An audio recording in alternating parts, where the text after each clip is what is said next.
ননদ ভাবির মধ্যেও কিন্তু মিষ্টি মধুর সম্পর্ক গড়ে তোলা সম্ভব হয়। ননদ ভাবিদের সম্পর্কটা ঠিক বোনের মতোই হওয়া উচিত। ভালোবাসাটা থাকবে বোনের মতো, আর ননদ ভাবিও একে অপরের বন্ধু হতে পারে। ভাবিরাও ননদকে ছোট বোনের মতো আদর করতে পারে। এই মিষ্টি মধুর সম্পর্কগুলোর মধ্যে টক ঝাল মিষ্টি মেশানো থাকবে সব সময়। ননদ ভাবির সম্পর্কটা কিন্তু অনেকটাই টক ঝাল মিষ্টির মতো। ঝগড়া হবে যতক্ষণ, মিল হতেও ততক্ষণ। খুনসুটিতে ভরা মিষ্টি সম্পর্কের নামই কিন্তু ননদ ভাবি। আমার দুইটাই ভাবি, দুজনের সাথে আমার বন্ডিং খুবই ভালো। বাসায় যেহেতু দুপুরে আমি একদমই একাই থাকি, তাই আজকে দুই ভাবিকেই ফোন দিয়ে বললাম বাসায় আসার জন্য।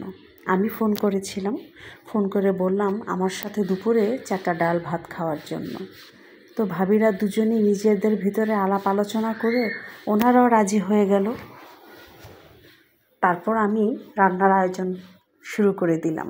আসলে তেমন কিছুই রান্না করিনি, তবে ভাবিরা যা পছন্দ করে শাক ভাত মাছ এগুলোই রান্না করেছিলাম। মুরগির মাংসটা ফ্রিজে রান্না করা ছিল, সজনে বেগুন দিয়ে শুটকি তরকারি রান্না করেছি, আর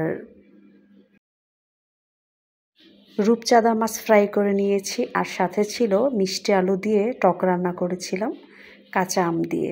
এই খাবারগুলো আমার দুই ভাবি অনেক পছন্দ করে। তো ওদের জন্য ওয়েট করতে করতে 3:30 বেজে যায়।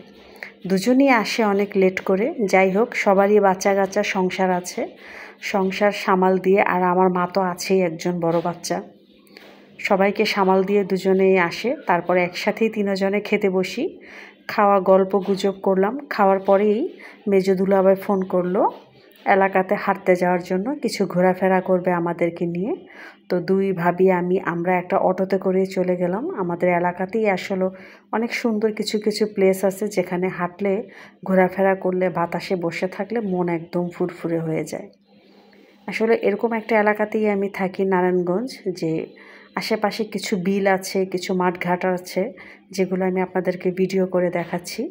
এই জায়গাগুলো এতটাই সুন্দর, একদম অরিজিনাল বাতাস, পিওর যেটাকে বলে। তো অনেকক্ষণ এই ঘাসে বসে আমরা আড্ডা দিলাম, আর কিছু পরিবেশটা আমি আপনাদের সাথে শেয়ার করলাম।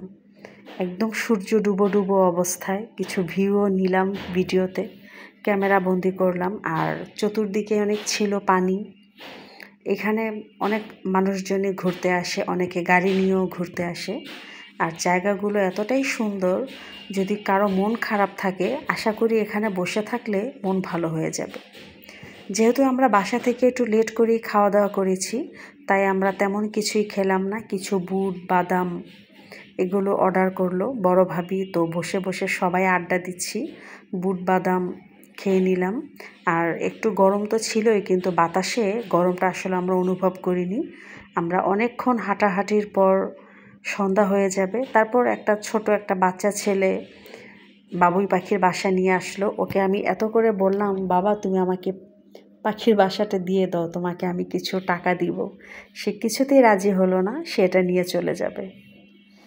যাই হোক, আমাদের অন্ধকার হয়ে যায়। মাগরিবের আজানের পরে আমরা অটোতে করেই বাসায় আসছি। এত গরম, এই জন্য আমার মেজো দুলাভাই সবার জন্য আইসক্রিম নিল, সাথে ঠান্ডা ড্রিঙ্কস ছিল।